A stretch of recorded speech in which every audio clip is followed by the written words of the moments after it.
আসসালামু আলাইকুম, স্বাগতম জানাচ্ছি বিবিসি নিউজ আন্তর্জাতিক সংবাদে। শুরুতেই সংবাদ শিরোনাম, এরপর বিস্তারিত। সর্বোচ্চ নেতার ওপর হামলা, ইরানের বিরুদ্ধে যুদ্ধ ঘোষণার সামিল হবে।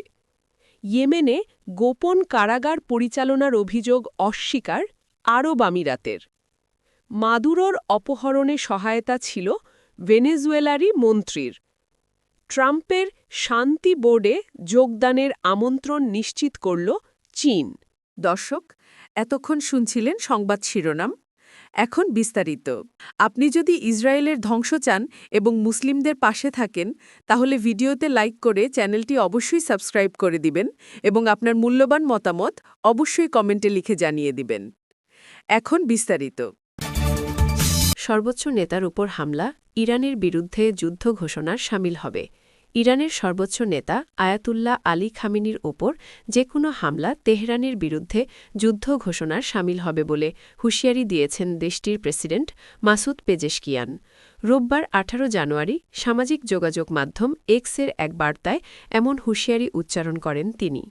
পেজেশকিয়ান বলেন, আমাদের মহান নেতার ওপর হামলা হবে পুরো ইরানি জাতির বিরুদ্ধে যুদ্ধ ঘোষণার সামিল। তিনি আরও বলেন, ইরানের মানুষ এখন যে অসুবিধার সম্মুখীন হচ্ছে এর জন্য যুক্তরাষ্ট্র ও তার মিত্ররা দায়ী। তাদের দীর্ঘমেয়াদী শত্রুতা ও অমানবিক নিষেধাজ্ঞার কারণে এসব সমস্যার সৃষ্টি হয়েছে।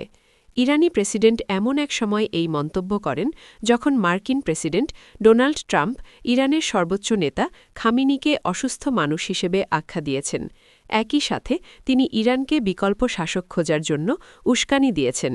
এদিকে খামেনি শনিবার ১৭ জানুয়ারি বলেছেন, ইরান জুড়ে যে বিক্ষোভ ও সংঘর্ষ ঘটছে এর পেছনে মার্কিন প্রেসিডেন্ট ডোনাল্ড ট্রাম্পই দায়ী।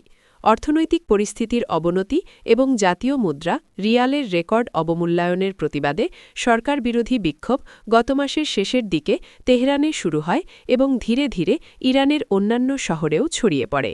এরপর তাতে ঘি ঢালেন ইরানের নির্বাসিত সাবেক যুবরাজ রেজা পাহলভি। তিনি মানুষকে সরকারের বিরুদ্ধে প্রতিবাদে নামার আহ্বান করেন। এরপরই ওই বিক্ষোভ সহিংসতায় রূপ নেয়। ইয়েমেনে গোপন কারাগার পরিচালনার অভিযোগ অস্বীকার আরব আমিরাতের। ইয়েমেনের দক্ষিণাঞ্চলে গোপন কারাগার পরিচালনার অভিযোগ প্রত্যাখ্যান করেছে সংযুক্ত আরব আমিরাত বা ইউএই। সৌদি আরব সমর্থিত ইয়েমেনি কর্মকর্তাদের এমন দাবির পর উপসাগরীয় শক্তিগুলোর মধ্যে টানাপোড়েন আরও বেড়েছে।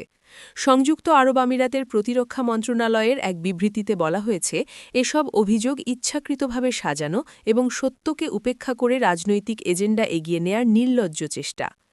সোমবার হাজরামাউত প্রদেশে আরব আমিরাত ও সৌদি সমর্থিত বাহিনীর মধ্যে সংঘর্ষের পর এসব অভিযোগ ওঠে। পরিস্থিতির জেরে ইয়েমেন থেকে অবশিষ্ট সেনা প্রত্যাহার করে নেয় আবুধাবি। উপসাগরীয় অঞ্চলের দুই বৃহৎ অর্থনীতি সৌদি আরব ও সংযুক্ত আরব আমিরাত ২০১৫ সালে ইরান সমর্থিত হাউচি বিদ্রোহীদের বিরুদ্ধে লড়াইয়ে একজোট হয়। তবে পরবর্তীতে ইয়েমেনের দক্ষিণাঞ্চলে তারা ভিন্ন ভিন্ন পক্ষকে সমর্থন দিতে শুরু করে। গত মাসে হাজরামাউত ও মাহরা প্রদেশে আমিরাত সমর্থিত বিচ্ছিন্নতাবাদীদের অগ্রযাত্রা সৌদি বিমান হামলা ও মিত্র স্থলবাহিনী প্রতিহত করে, এতে দ্বন্দ্ব চরমে পৌঁছায়। সোমবার সৌদি সমর্থিত ইয়েমেনি সরকারের আমন্ত্রণে উপস্থিত বিদেশি গণমাধ্যমকে হাদ্রামাউতের গভর্নর বলেন, আমিরাতি বাহিনীর ব্যবহৃত বেশ কয়েকটি গোপন কারাগার আবিষ্কৃত হয়েছে। জবাদে আমিরাতের প্রতিরক্ষা মন্ত্রণালয় জানায়, যেসব স্থাপনার কথা বলা হচ্ছে সেগুলো আসলে সামরিক আবাসন, অপারেশন কক্ষ এবং সুরক্ষিত আশ্রয়কেন্দ্র। এর কিছু অংশ ভূগর্ভে অবস্থিত। বিবৃতিতে আরও বলা হয়, এ ধরনের অভিযোগের মাধ্যমে সংযুক্ত আরব আমিরাতকে জড়িয়ে মাদুরোর অপহরণে সহায়তা ছিল ভেনিজুয়েলারই মন্ত্রীর। মাত্র ২ ঘণ্টার অভিযানে ভেনিজুয়েলার প্রেসিডেন্ট নিকোলাস মাদুরোকে অপহরণ করে মার্কিন সেনা।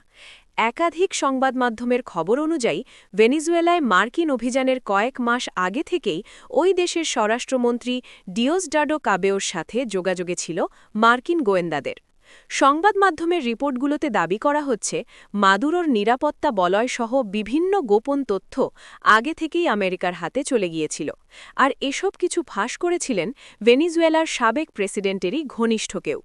তবে এই গোটা ষড়যন্ত্রের সাথে কাবেও যুক্ত ছিলেন কিনা তা এখনও স্পষ্ট নয়, কিন্তু তার সাথে যে মার্কিন গোয়েন্দাদের যোগাযোগ ছিল এই তথ্যে সিলমোহর দেয়া হয়েছে রিপোর্টগুলোতে।